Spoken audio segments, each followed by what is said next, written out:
We call ourselves Fix the World people, and it's our job, it's our responsibility to put the world back in balance. And this is getting our people one step closer to the place where we used to be, where we were the people that took care of the river and the river took care of us.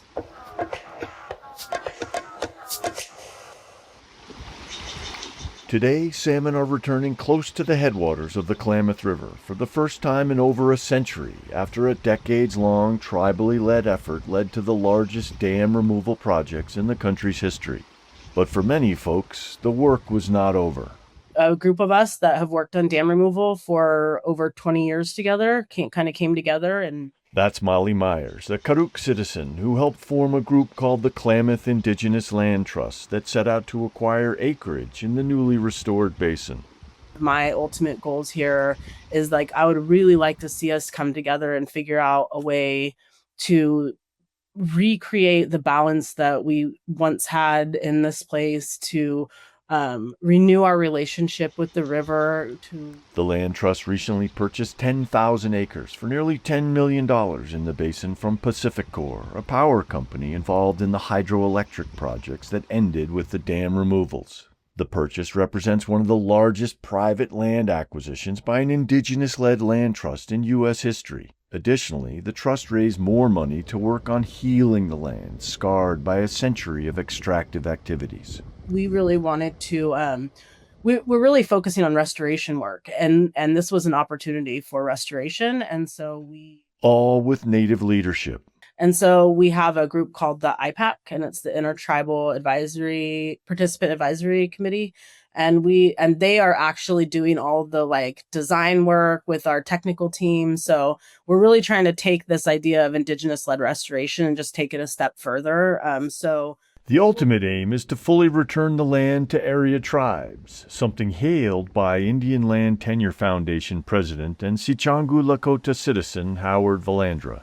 The idea that they can get that 10,000 acres and hold it in a stewardship that will allow the various tribes involved to start implementing their cultural norms and mores and ways that they deal with not only the land, but the natural resources, not only the natural resources that are there, but also that are connected to it.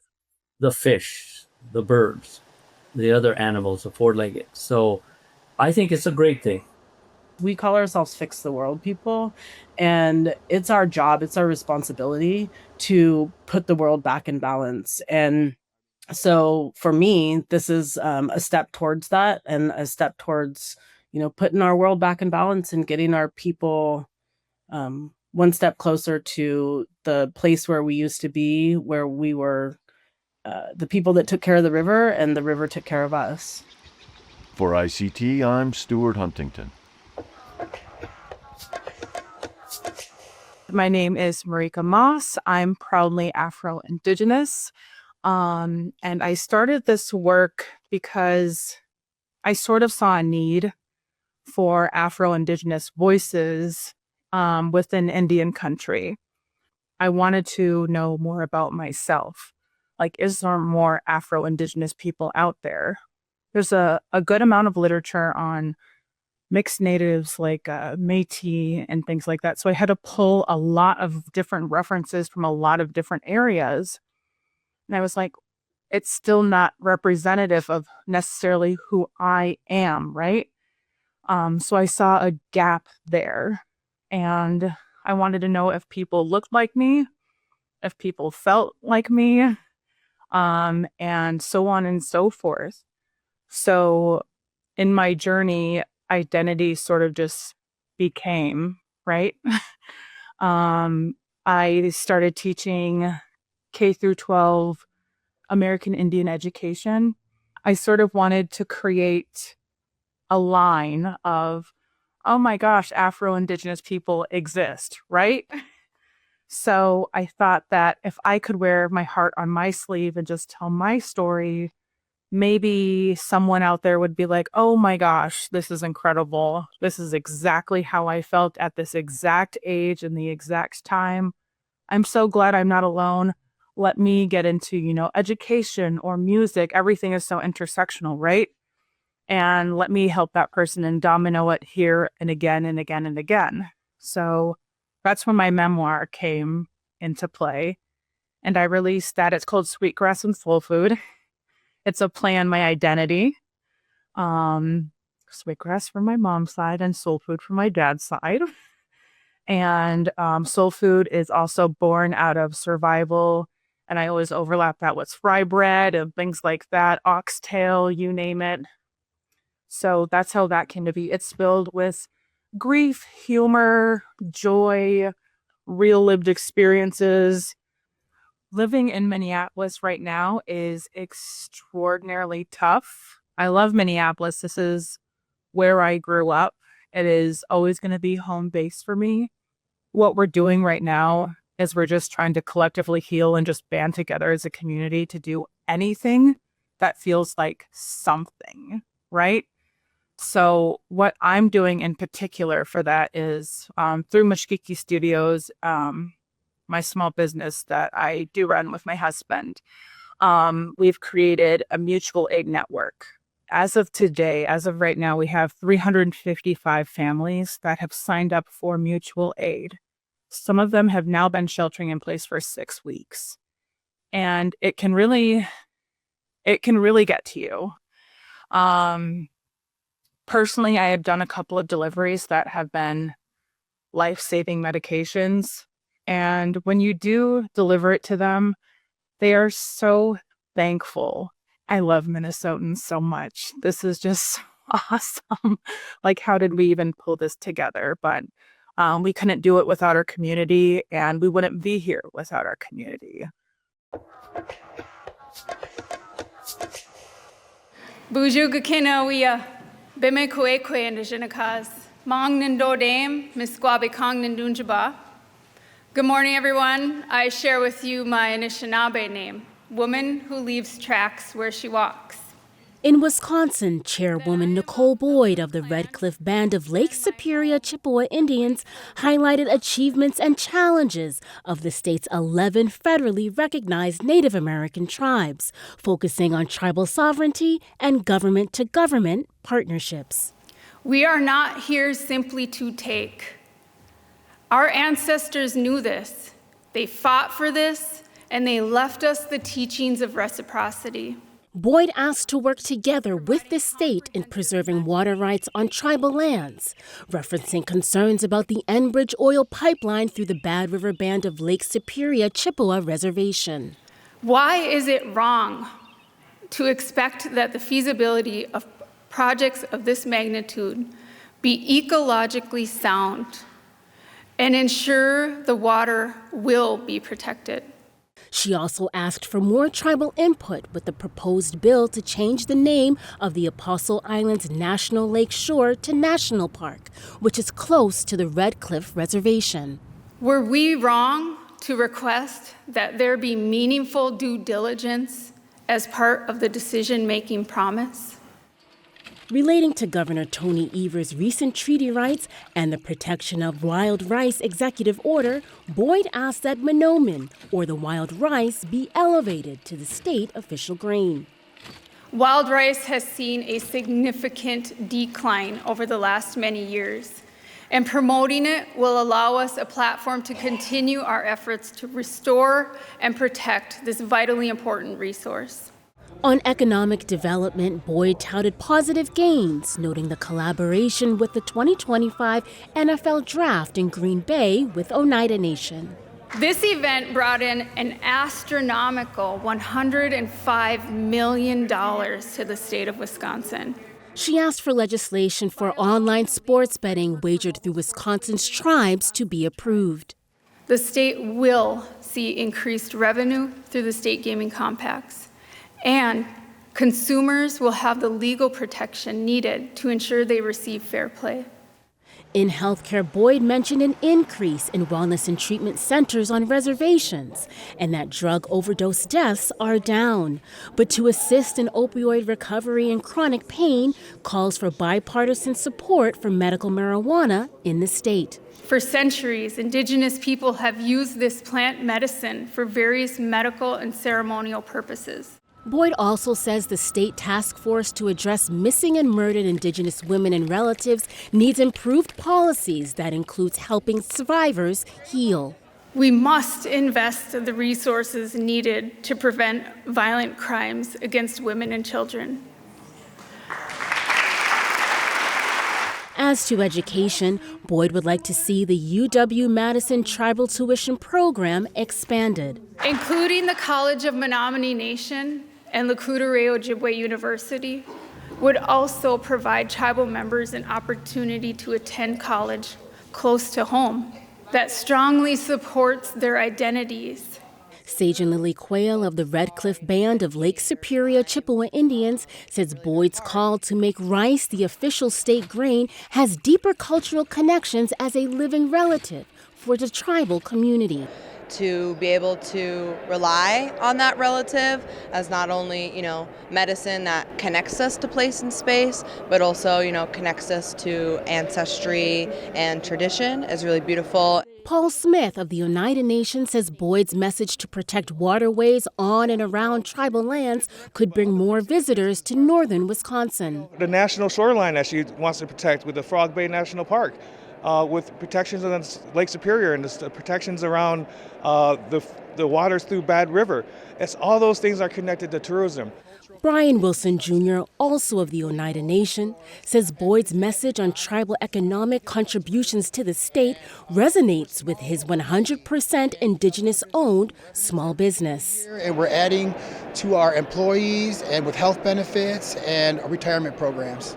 Boyd closed the State of the Tribes address with a message of resiliency for Wisconsin's tribal members and partnership among state and tribal leaders. This is the place our ancestors fought for and are buried within. And we will continue to exercise our treaty rights in perpetuity. From the homelands of Ho-Chunk, I'm Erica Yisi for ICT.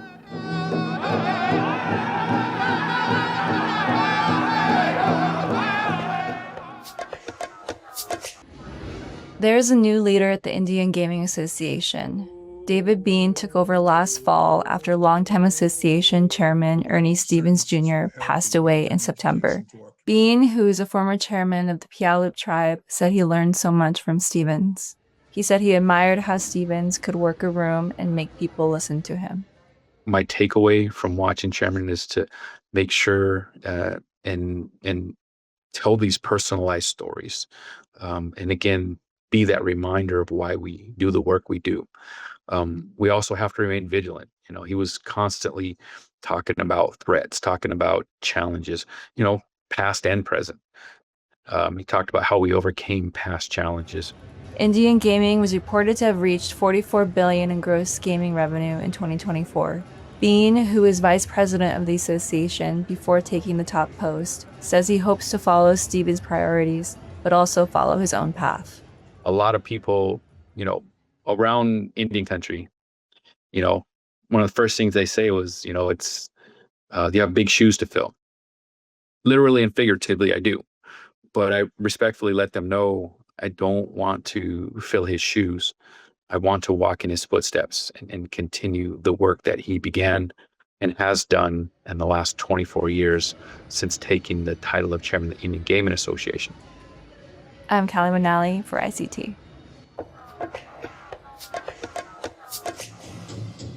In Milwaukee, the St. Gerald Ignace Indian Health Center is working to inspire movement and exercise through traditional practices. I met with Lisa Albright, citizen of the Oneida Nation of Wisconsin and the center's community health outreach coordinator, to discuss the Movement is Tradition program. It's part of our GWIC work, which is Good Health and Wellness in Indian Country. And part of the Movement in Tradition is letting people know or showing people kind of the different ways we got exercise back in the day. So, for example, we have the jingle dance class. We have catch and release fishing.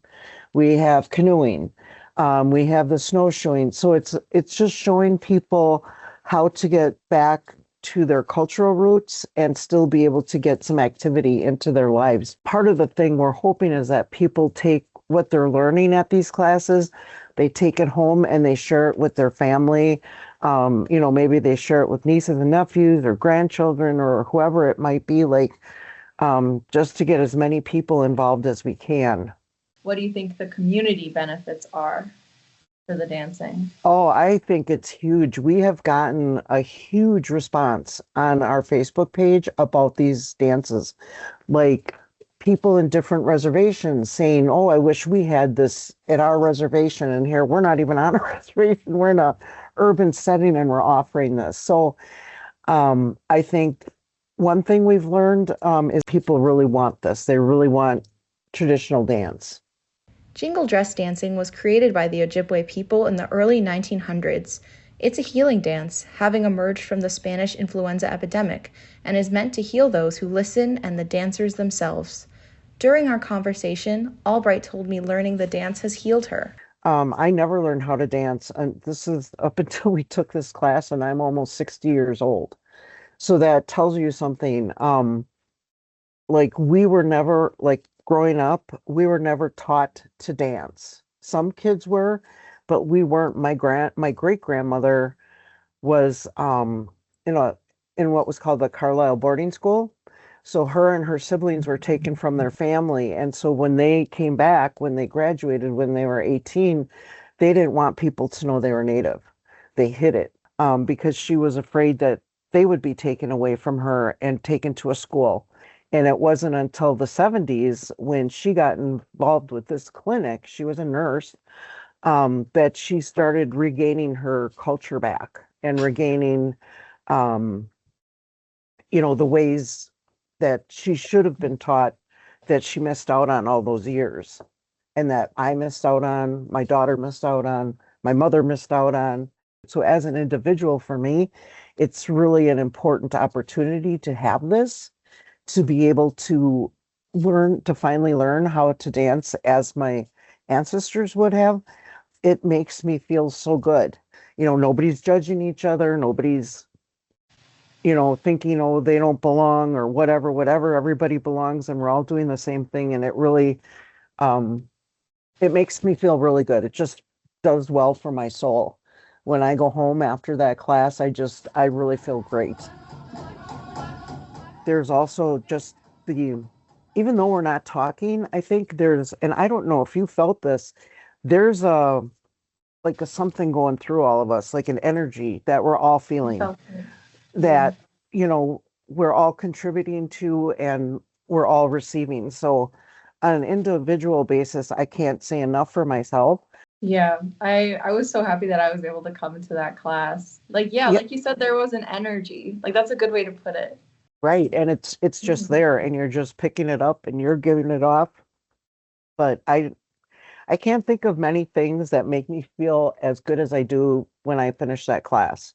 Reporting from Milwaukee for ICT, I'm Nada Vartanyan.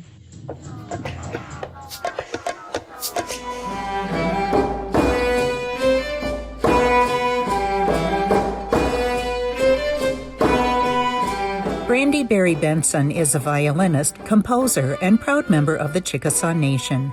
Her new work, Songs of the Chickasaws, Epic Tales Told Through Music, pays homage to 5 historic figures of the tribe. In 4th grade, when I was 9, there was a after-school enrichment program, and you got to try out instruments. And so I picked up the violin, and as soon as I made those open string sounds, I was at home and just loved it. And so that's how I started with music, honestly. And when I started doing research, I actually found that my 3rd great grandmother was married at Bloomfield Academy, which was an elite, Chickasaw run boarding school.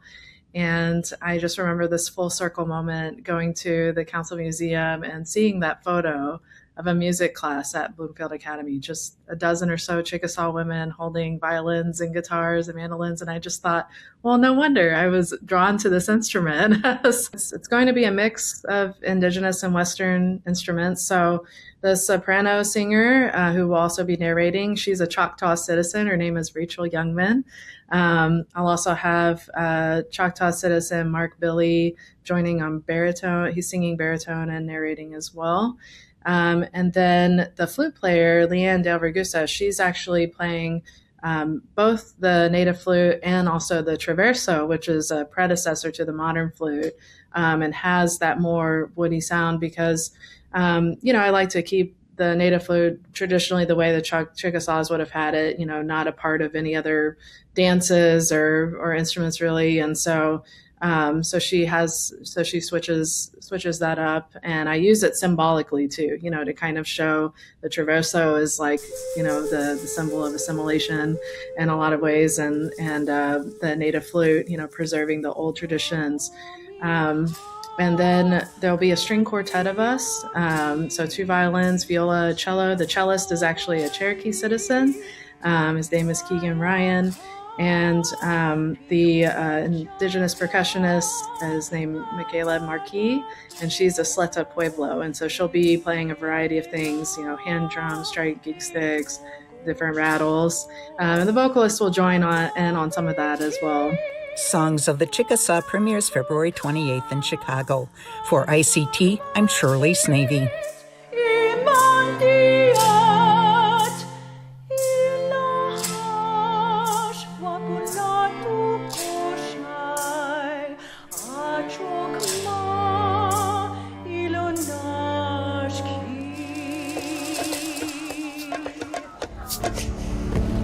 If Team Indigenous can bring awareness to more people about our Indigenous cultures, then we've won. Strong, resilient, Indigenous! I'm the director and writer of Rising to the Fray, and it's about Indigenous Rising, the first borderless team in roller derby. And so what that means is they are a team that represents multiple Indigenous nations, currently 30, and they were the first team in roller derby to be borderless. So they went to the 2018 World Cup in Manchester in the UK and said, you know what? We don't want to represent a country or these colonial borders that have been put upon us. We are going to collectively represent our Indigenous nations as women. And to me, it was just absolutely amazing and groundbreaking, and more people need to know about their story. I'm Christina Glass. Most people call me Christy. I have been involved in roller derby in some way, shape, or form for like 15 years. But for Indigenous Rising, I'm a coach. So I manage or coach on the bench. That's the derby that we play, is flat track roller derby. Instead of being theatrical and only for the entertainment value, it's competitive. We have a really thick rule book, which you would be surprised. And it's much more competitive. There's not like predetermined outcomes or anything like that. We're actually competing, playing a real contact sport. I think that we've all gone through a time in our lives where we have been ridiculed and been faced with racism. It's hard being judged, but I'm not going to be that stereotype. To see other players on the track that look like you and be proud of who you are and what you're representing is, I couldn't ask for anything more than that. Rising to the Fray follows Indigenous Rising like off the track too. It's so important that this documentary goes beyond sport. I keep telling people it's not a sports documentary. Like Indigenous Rising is just so inspiring in what they're doing. I think that they're showing people in the mainstream like how you can transform a space and make it welcoming, and how you can find a sense of identity and belonging and community. Catch Indigenous Rising on the festival circuit. For ICT, I'm Shirley Snavy.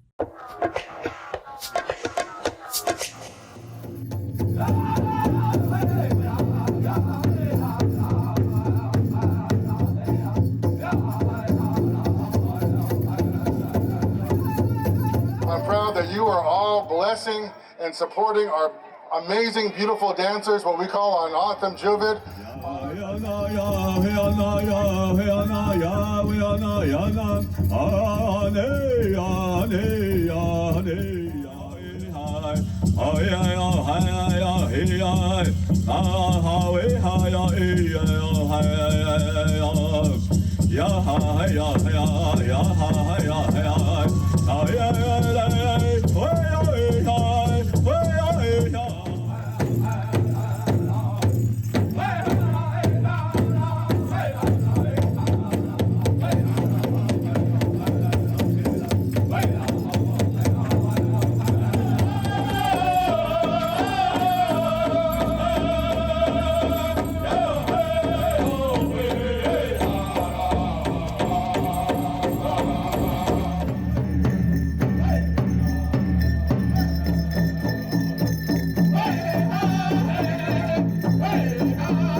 World champion for 2026, repeating champion, a 3-time champion, Josiah Enriquez. Josiah Enriquez.